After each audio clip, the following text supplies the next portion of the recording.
స్తుతి స్తోత్రము. ఉన్నవాడవు నీవు అనువాడవు, సర్వశక్తిమంతుడవు రారాజువు.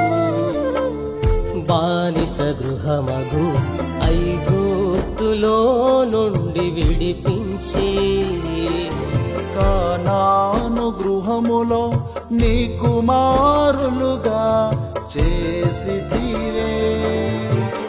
బానిస గృహమగు ఐగుప్తులో నుండి విడిపించి కానాను గృహములో నీ కుమారులుగా చేసితివే.